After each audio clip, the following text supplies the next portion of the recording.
In tonight's final episode of Season 5 Booze and Chill Buzzcast podcast, we're diving into the wild world of drunken intimacy, where confidence is high, memories are a bit low, and performance, well, that depends. In this season finale episode, I'm going to be breaking down the lessons, the laughs, and the "What just happened?" moment. And we're also entering the question, does booze bring you closer, or does it just blur the line?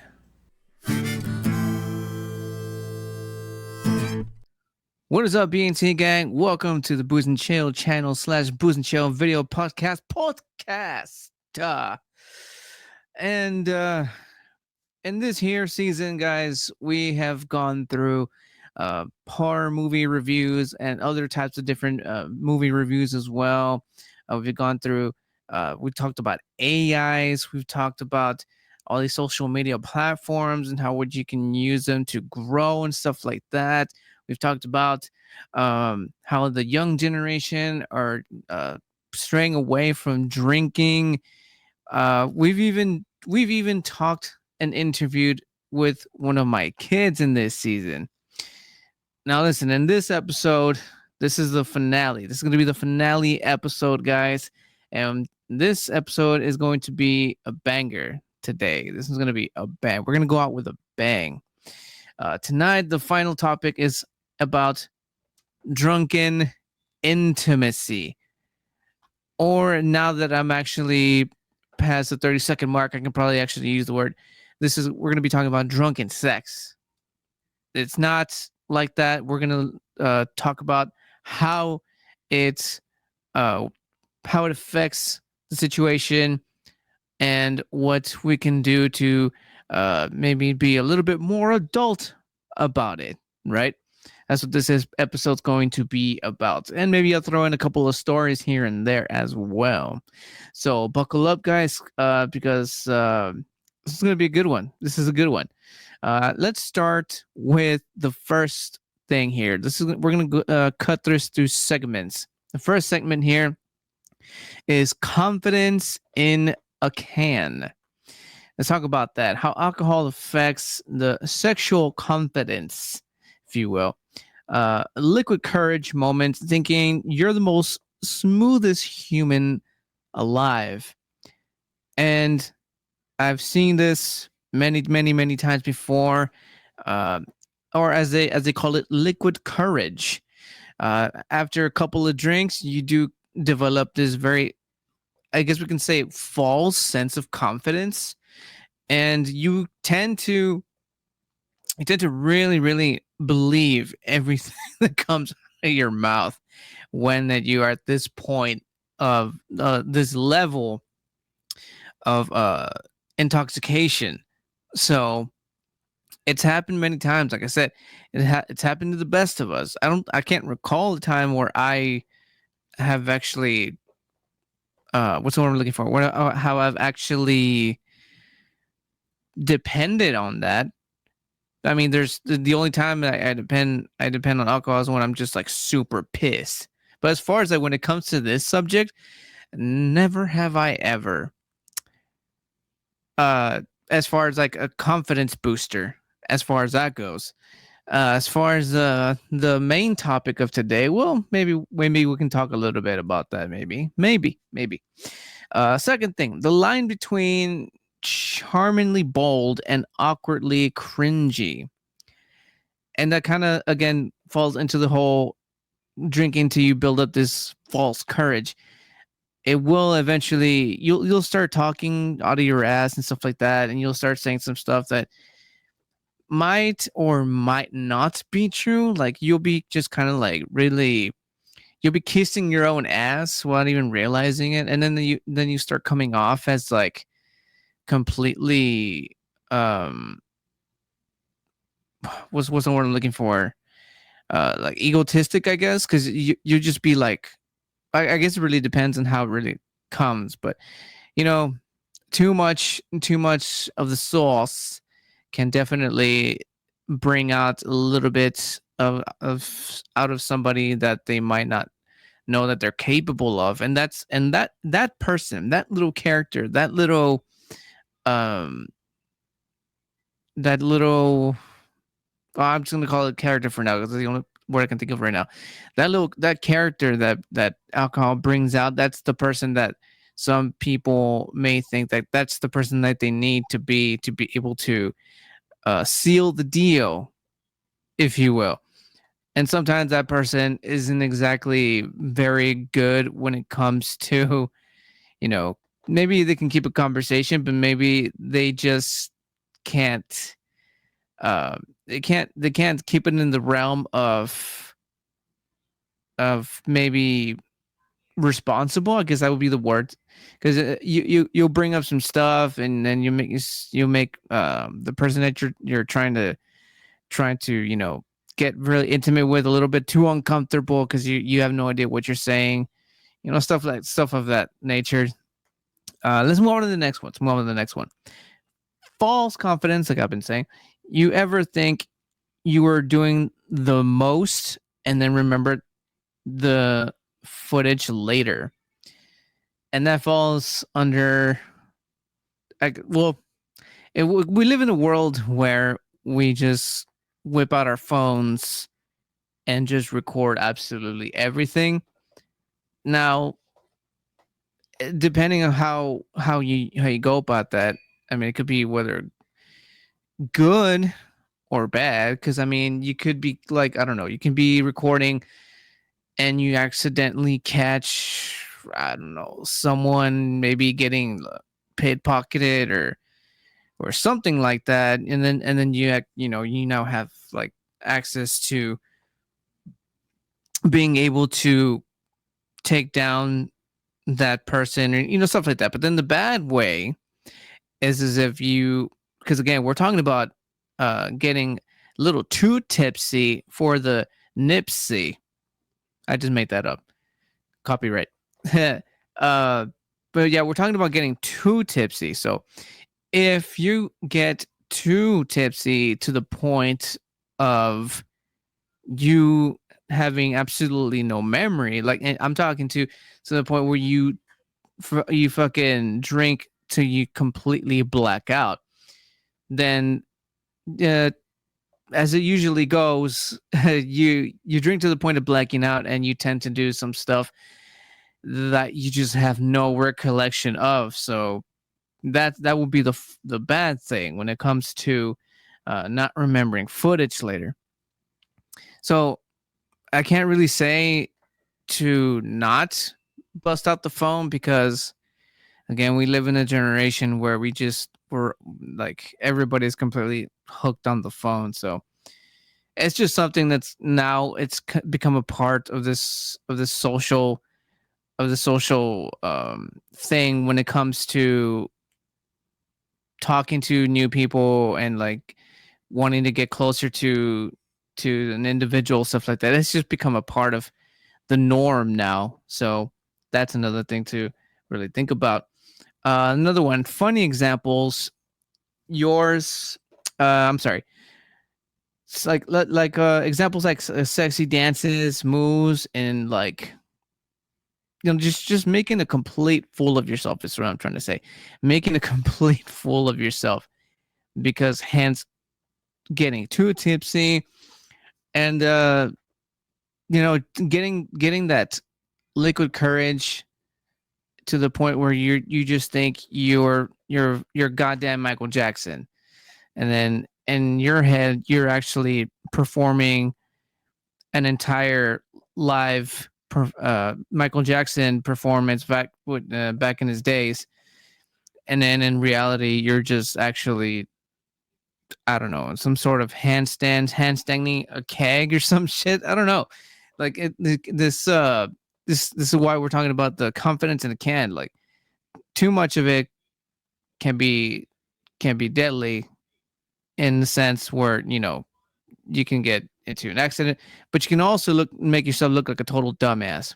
So be very careful when it comes to that. And speaking of confidence in the can, I'm gonna go ahead and have a sip of the liquid death, the slaughterberry. Yeah. Oh. So just be careful when it comes to over over drinking. And if you are going to be drinking, like I said, I always say, excuse me, in the video podcast, in the channel, in general, drink responsibly. Just drink responsibly, guys. Don't be dumbasses about it. The last thing that I want to mention in Confidence in the Can segment, viewer confessions or drunk smooth move stories. This could be something like uh the one-liners. What are they called? The one-liners, man. I haven't been in this whole dating thing, so like I can't remember what they're actually called, but there's something the one-hit liners. I don't even remember, but yeah, those start to come out, and whether they're good or not, I mean, it's just I think it kind of falls under the awkwardly cringy kind of stuff. Because again, even if you have the one hit liners that actually you've actually tested scientifically tested yourself and have results from it, it might not work for the same person every single time. So, I mean, there's also that. Like, there's a lot of factors that can come into this. And that's it for the confidence in a can. All right, so maybe we can think about the Casanova after 3 shots, but what about when the pants actually come off? What about that? What about that? After all that is said and done, what actually happens after that? So that's what we're gonna jump into now. This other segment that I call the performance review. And what actually happens during the intimacy after you actually win over this particular person after the confidence boosting, and you know, maybe you didn't make yourself look like a total idiot after having a little too much to drink, and you've done it, you've scored, you're just uh you're past the one phase. Now you moved on to the next. Excuse me. And the first thing here is physical effects of alcohol on the body. So we're going to talk about that. Can't always perform as confidently as you feel. There's such a thing as what we call whiskey dick. Does that necessarily just fall under just drinking whiskey? Not necessarily. I mean, it also affects if you're drinking just beer. It doesn't have to be that kind of spirit, but too much of the stuff will probably affect your performance, and I think I think it affects, not affects it, it hits a lot more home when it comes to the guys, because if you can't perform, you know what I mean, you can't perform, and that's one of the things that you know I think that's probably should be one of the top things that you should really think about when it comes to having this loosey goosiness. I'm gonna refer to sex in different ways as I keep going. I'm just gonna keep making stuff as I go. So just just let y'all know. So that's one thing to think about, the physical effects of alcohol when it comes to actually the performance part of this. Now, let's move on to the next one. Awkward encounters, falling asleep mid action, or one person is just way more into it than the other one.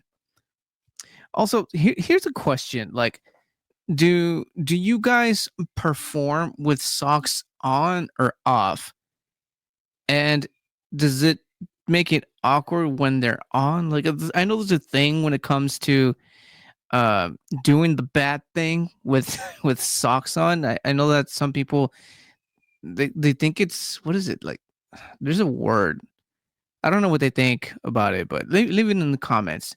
Do you do you wrestle the I was about to make something up as I went. But do you guys perform with socks on or off? Is that too TMI? Is that too TMI? It's just a simple question, I think. Leave it in the comments. And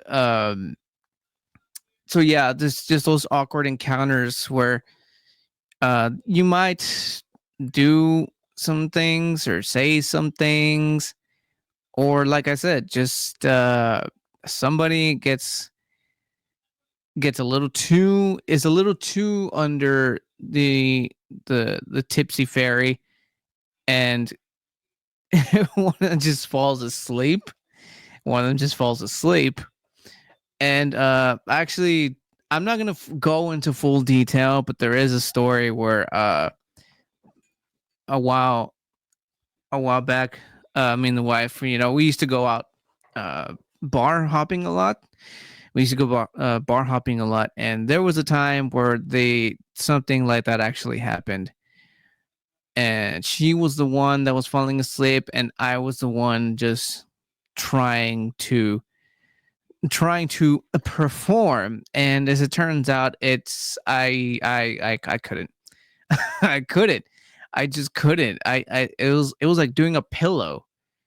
You know what I mean? Like there's no fun in it if the two people aren't actually fully involved in it.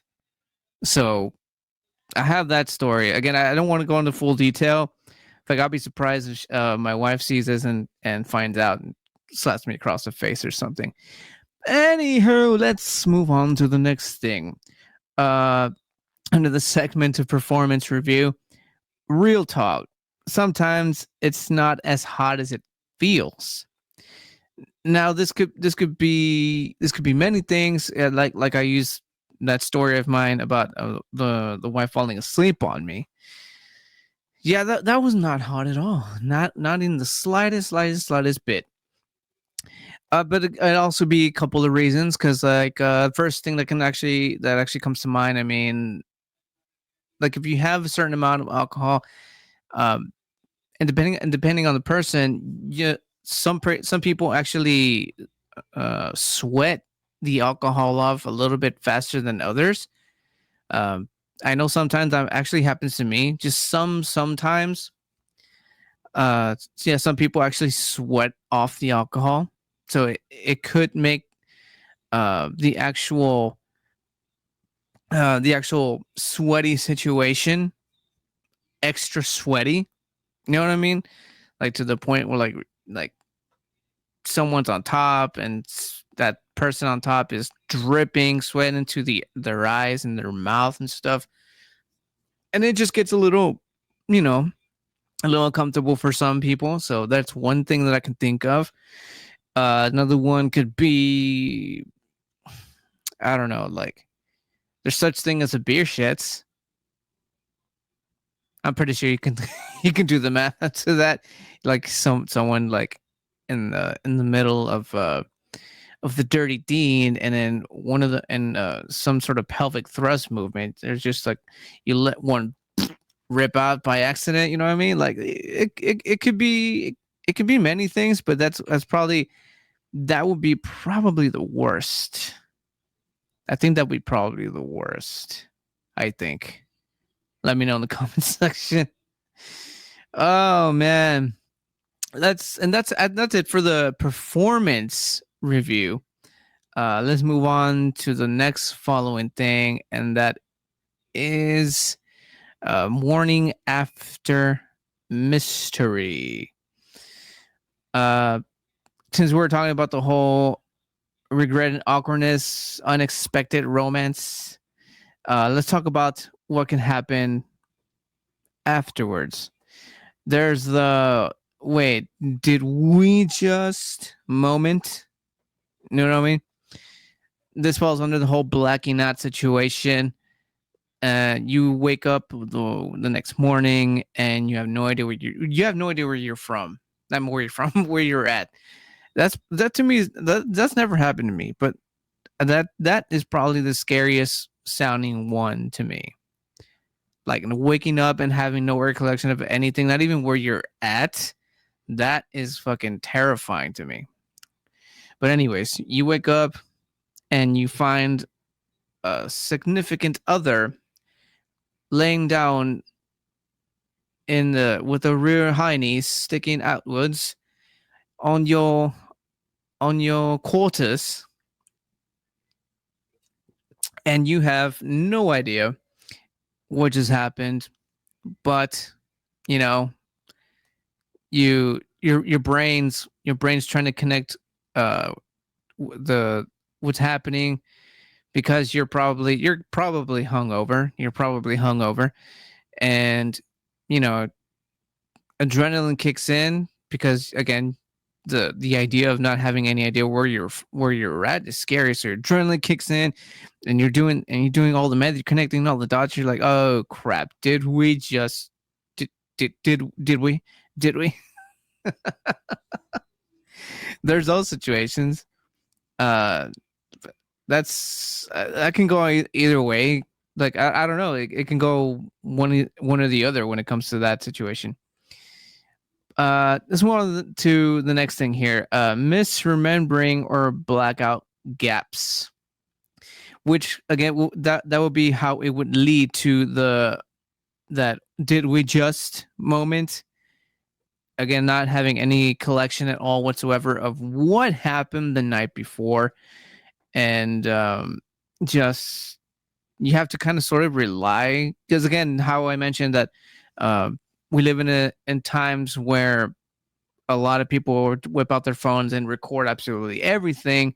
So you kind of have to sort of rely and take your steps back just from, I don't know, your Instagram stories, your Facebook stories, your what else do people, your TikTok posts and stuff like that. You kind of have to connect the dots using only those clues that you left yourself to, figure out what actually happened the night before, what led you to that did we just do it moment.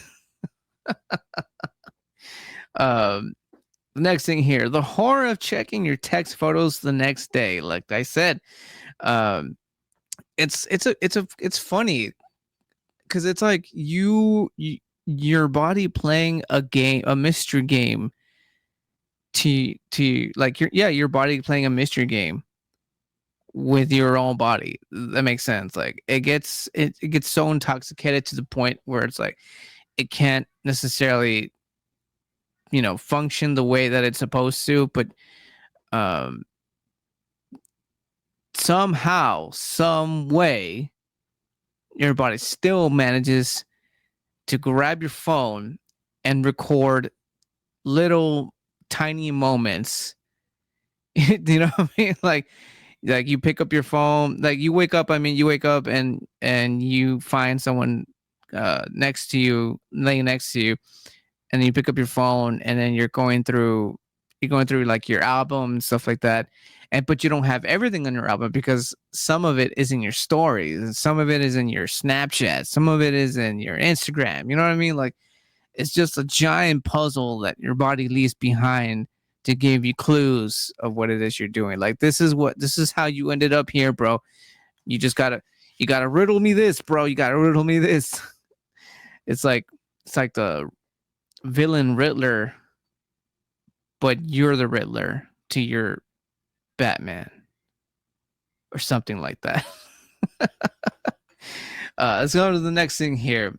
When it leads to a relationship versus total avoidance. Now, there's now situations where sometimes you can possibly have a night like this, a one night stand. Let's call it what it is, a one night stand, and maybe some sparks will fly from it, even though it's not the best first impression, right? Because you know what they say, first impressions are important. But I mean, like, I think coming from a guy, I think maybe that's kind of a cool first impression, I guess. If you're I don't know. You let me go in the comment section. Um, but yeah, there could be a chance where again sparks can actually fly in the first awkward blackout kind of drunken nights.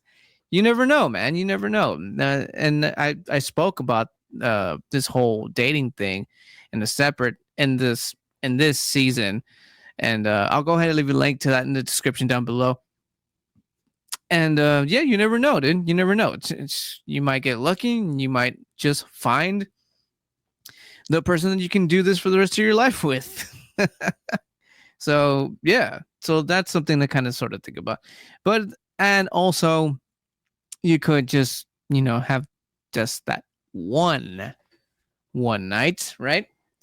And you guys make each other the false promises of calling each other, and then you don't, and then weeks later you find yourself doing the same shit again, and then you wake up and it's like, oh, hello, it's you again. Oh, look at that, you never called. Well, you know what I mean? But it can go either way. You can either be lucky and find yourself someone that you just like to have the same one night stand over and over again, or just it being just your one time thing. But anyways, let's move on to the last bit of this segment, and that is when one person remembers and the other doesn't. I think that one sucks. I think that one sucks because especially like let's whether you're a guy or a girl, like if you're a girl and you sleep with you sleep with the most hottest motherfucker in the planet. And if you're a guy, you sleep with the most hottest fucking chick in the world. And and like and let's just say that in this situation your body decided to just not. And this kind of sort of makes sense to me. Like there's some things that happened that just weren't meant to be, I guess. Like, so you sleep with this super super attractive person and your body decides to not leave you clues because it's like even your body is telling you like, bro, they are out of your fucking league. And then the next morning they're like, um and I think this will even make even more sense to me as I think about it. As I go, you sleep with the most hottest person in the world, right? And then they're the ones that are just completely gone, like they disappeared. That you wake up on by yourself, right? And you you try to pick up as much as possible from last night, and you're like, oh, wait a minute, there was that one person or chick or guy, depending, right? And then you end up eventually running into them and be like, hey, you remember me from that night? And they're like, no, no, I don't remember you. No, you're crazy. Security, you know what I mean? And it's just like, and you've already told like all your friends that like, oh, bro, I got myself a goddamn 10 that one night. And they're like, yeah, whatever, bro, whatever, man, whatever you say, man, whatever, whatever you say. And then you find the person and they're like, I don't know what you're talking about, get the fuck away from me. That kind of stuff. I'm like, oh man, this is the type of stuff that you'd see in every like what are they called, rom-coms. Such a rom-com thing. uh but that concludes this little segment of morning ever mystery. Let's put the jokes aside for a second. And this next part is this next part is pretty important, actually. This part is important, and I call this segment the consent isn't optional.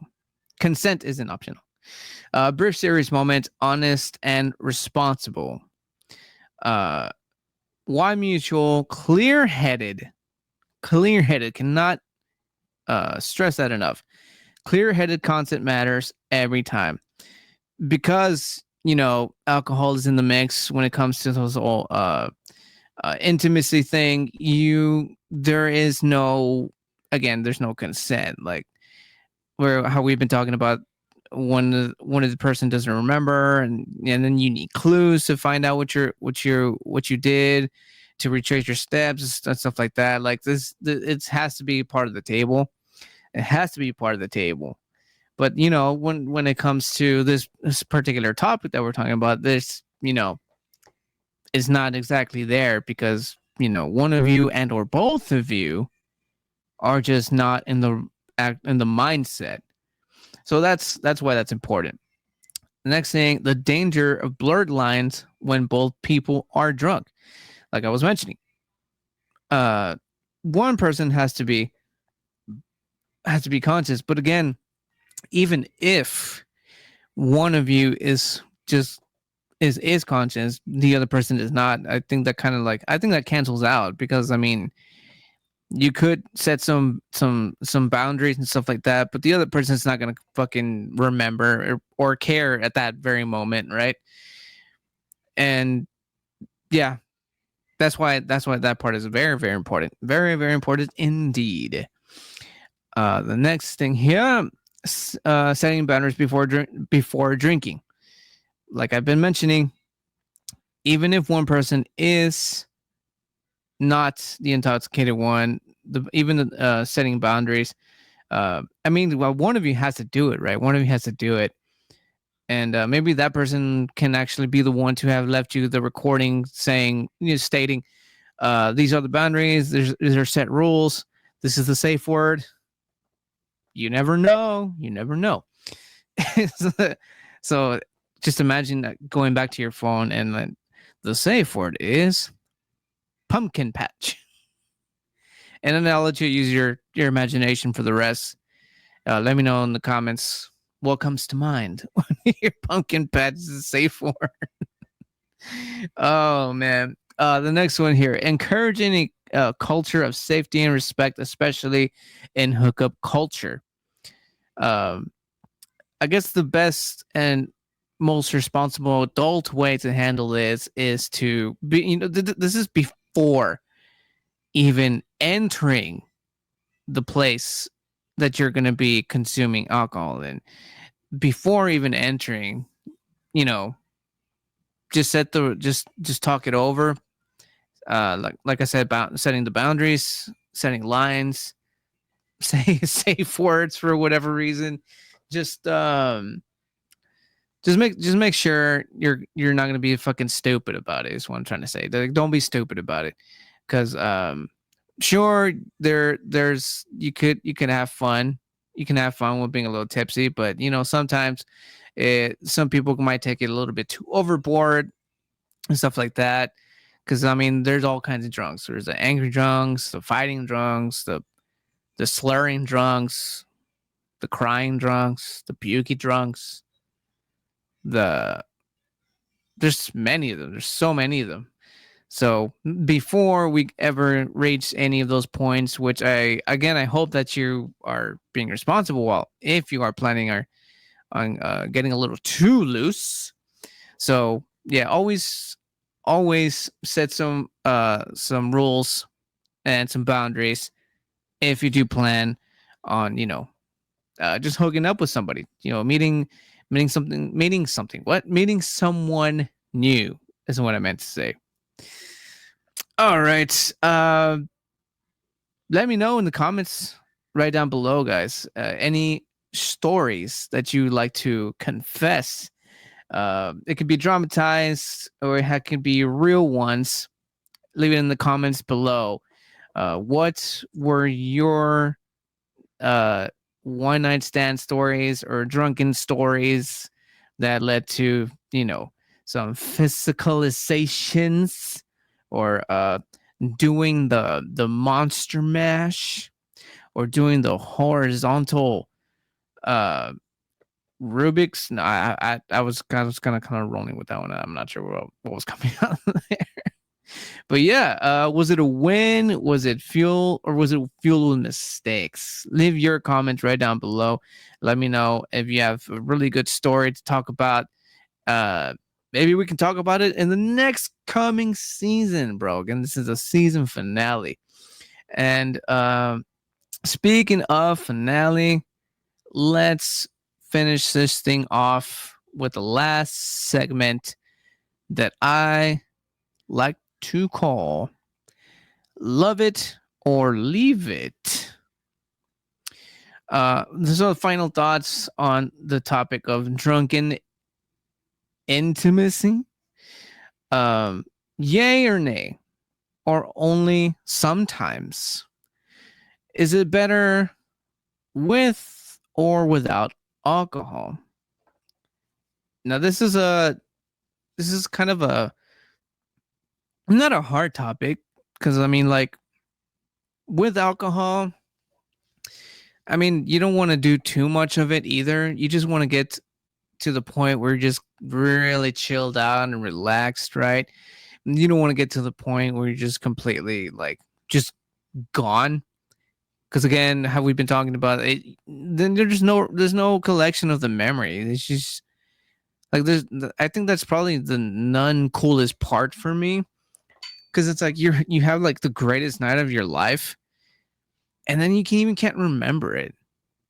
You know what I mean? Like I think that's only okay for certain things. Actually, no. What am I saying? It's not fun to black out. Nah, it's not fun to black out. But anyways, uh, but yeah, just get to the point where you're just nice and chill. Something that will leave you still be able to, really set a mood. You know what I mean?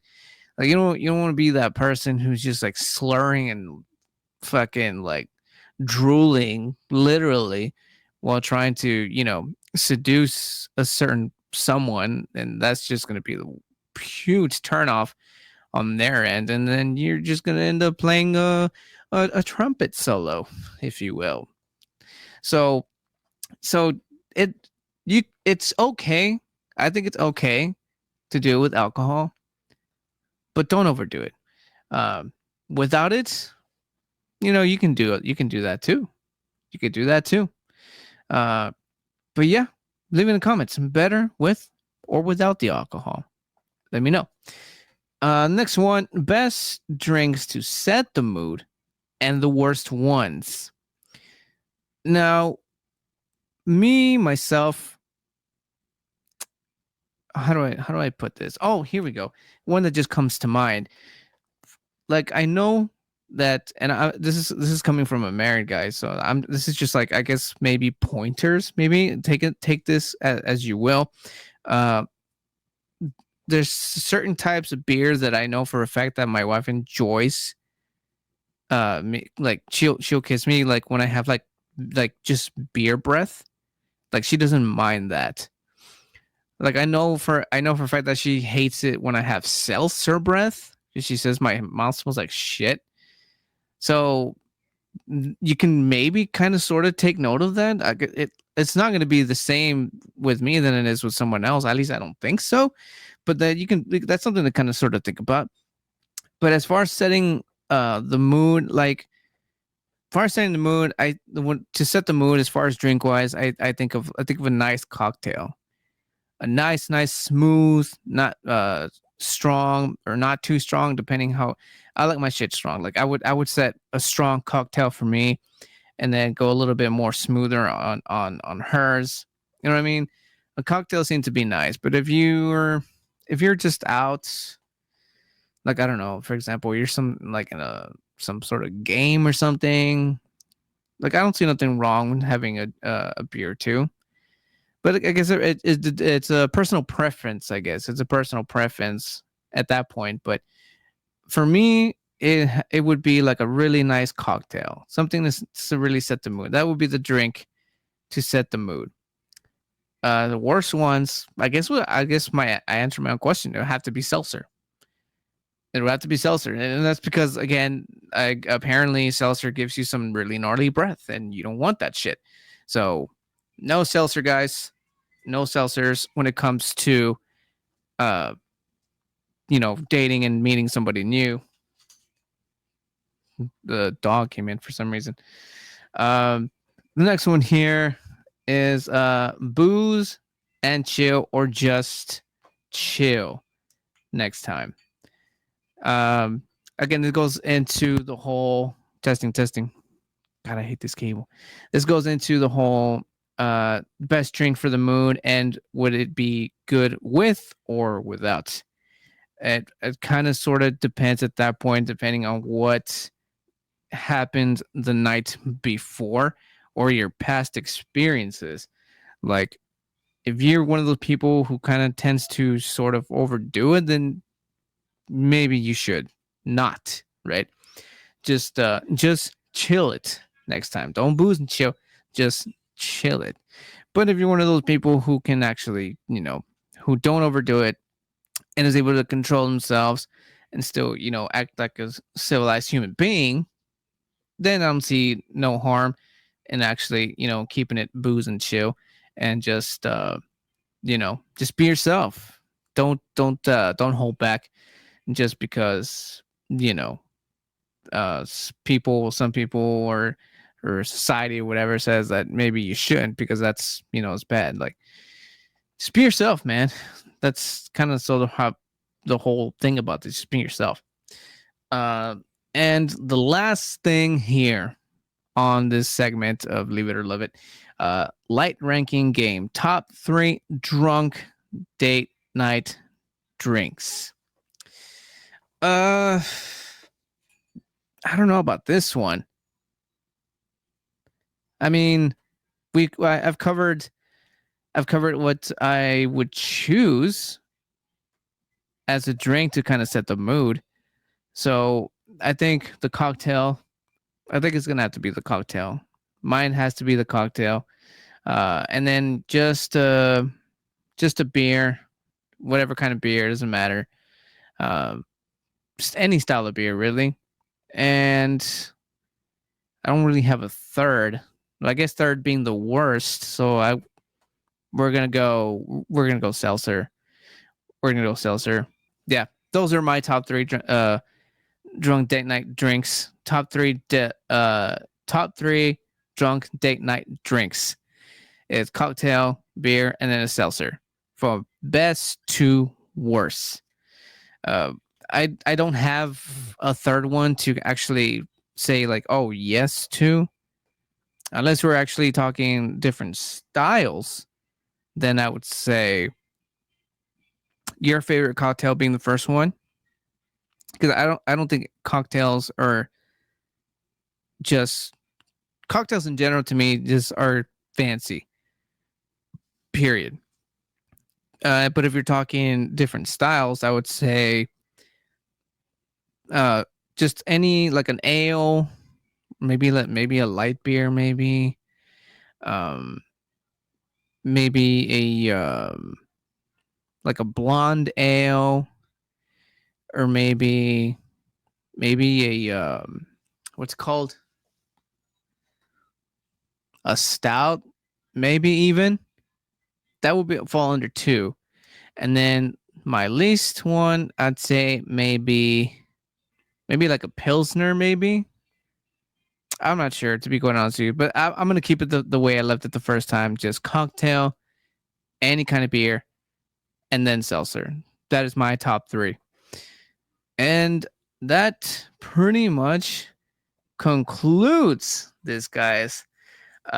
This is how I decided to close down this last episode to end the season 5. Ended it in a sexy, chaotic, unforgettable season, I think. Whether you've been in this whole situation before, you've been completely blacked out, bold, or awkwardly buzzed. We've all been there, I think. Yeah, we have. Just remember, drink smart, love even harder, and don't text your ex after a couple of drinks, because you don't want to go through that stuff again. Season 6 is going to be coming up real soon. You'll have to stick around to find out when that is, because I myself have still trying to nitpick when I'm gonna be coming back with season 6. Why the break? Well, sometimes good things have to come to an end, right? Good things have to come to an end eventually. But yeah, so make sure you guys are subscribed, turn on the bell notification, and so the tubes can let you know when I'm up to announce to you guys when season 6 will be coming back. And if you want to be one of the first people to find out when that happens, head on over to Patreon / Booze and Chill, get all the special announcements, all exclusive content, behind the scenes making of, and all that good stuff. If once again, if you want to be one of the first people to find out when season 6 is coming, head on over there. Tiers start at $3. I'll catch you guys there if you want to know first. If you want to know everything that I do first. And yeah, guys, until next time, cheers, Booze and Chill gang. Stay buzzed, stay safe, and stay real. And remember, if you keep watching, I'm gonna keep drinking. This was a fun season, guys. I will catch you guys in the Booze and Chill channel. Once again, I will be back for season 6. Stay tuned, hit the bell, subscribe, all that good stuff to find out. And yeah, I'm gonna keep drinking, guys. Peace.